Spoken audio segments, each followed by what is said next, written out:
To create correlation analysis, to determine which factors affect your sleep quality, you can use Excel's Correl function to find correlations between your lifestyle factors, exercise, diet, stress. We use Excel to help understand it better. You can use a tool called Correl function to see how different factors are related to your sleep quality. First thing to do is to collect your data. So we have here our data. Then select your data, your exercise, and your sleep quality. Second, use the Correl function. Once you have your data already, use the Correl function in Excel. Click on an empty cell where you want to see the result and enter this formula. So equals capital letter Correl, open parenthesis, range of exercise, comma, range of sleep quality, and close parenthesis. Range of exercise, this is the data that you recorded for exercise. And range of sleep quality, this is the data for your sleep quality. Then, after that, interpret the result. So if the result is 1, it means there's a perfect positive relationship between exercise and sleep quality. So, the more exercise you do, the better you sleep. If the result is -1, it means there is a perfect negative relationship. More exercise is actually making you sleep worse. So if the result is 0, it means there's no relationship between exercise and sleep quality. Exercise doesn't seem to affect your sleep. Using the Correl function helps to see how things like exercise are impacting to your sleep. If you find a strong correlation close to 1 or -1, it tells you that this factor has a significant effect on your sleep. If it's close to 0, it means this factor might not be as important for your sleep quality, and you might need to look into other things like diet or stress.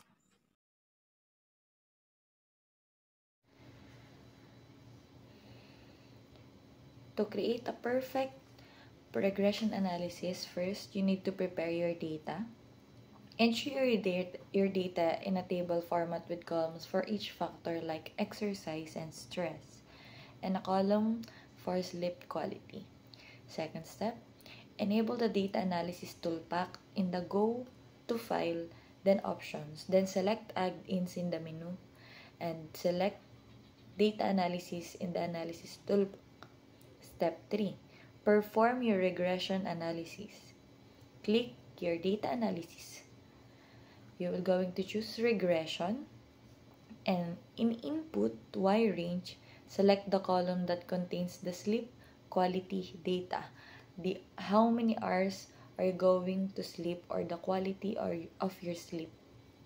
Next, in input X range, you're going to select the column for independent variable like stress level that rate 1 to 10. If you have more than one factor, you can also select multiple columns. But if you only have a stress level, you can only have that one. Then you're going to check the box label that includes your column headers. Next is choose an output range where you want the results to appear, or select a new worksheet, then click OK. Once a regression model is set up, you can use the coefficients from the regression output to create a formula that predicts sleep quality based on your lifestyle factors.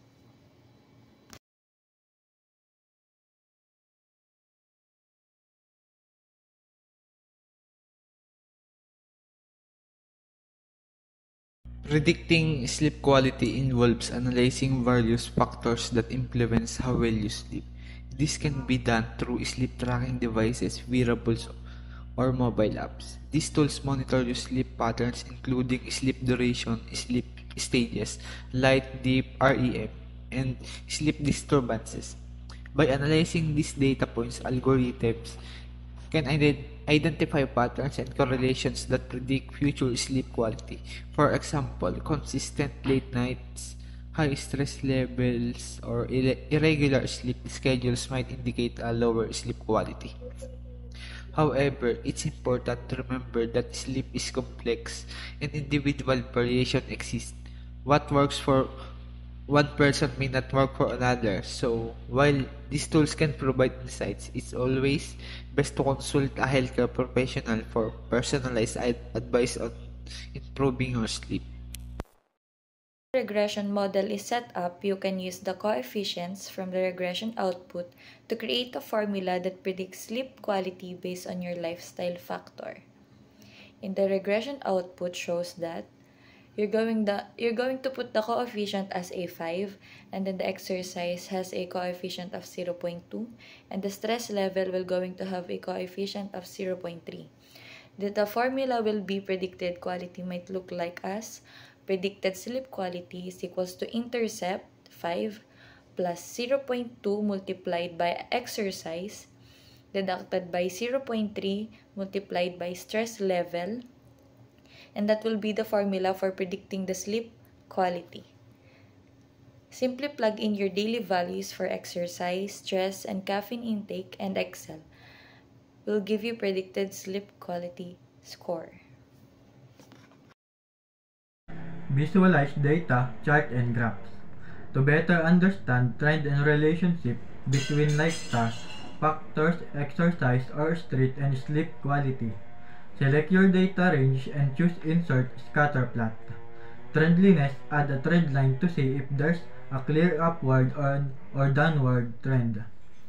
Histogram, visualize the distribution of sleep quality score over time.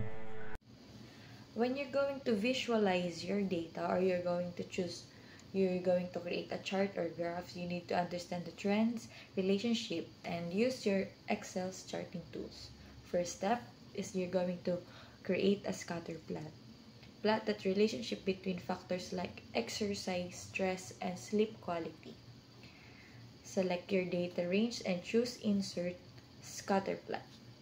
Next is put trend lines. Add the trend line to see if there's a clear upward or downward trend. Histograms. Visualize the distribution of sleep quality scores over time. Use Insert, then go to histogram to see how often different sleep quality scores occur. Most healthy adults need at least 7 hours of sleep each night. Consistent sleep routine and good sleep hygiene improve sleep quality and efficiency. To calculate the average of sleep duration, you need to first create a pivot table and then put gender and occupation in the rows and then the sleep duration in the values. After that, find the value field setting of the sleep duration and then select average. A pivot table will now then appear and the data will show that female have longer sleep duration than male. On average, women tend to sleep more slightly than men due to several biological, psychological, and social factors. Some research suggests that women's brain may engage in more multitasking and more complex activities during the day, which requires them to have more sleep duration during the night in order for them to recover and process information. To analyze the relationship between lifestyle factors and sleep health, you can create metrics or scores that assess sleep quality. The first thing to do is to get the average sleep duration. This is the total amount of spent asleep during a sleep period. The next one is the sleep quality score. And the last one is sleep efficiency. In calculating sleep efficiency, you will measure the total time spent asleep divided by the total time spent in bed. Then multiply by 100 to get a percentage. By regularly tracking the metrics, you can gain insights into your sleep health and make adjustments as needed for better sleep quality.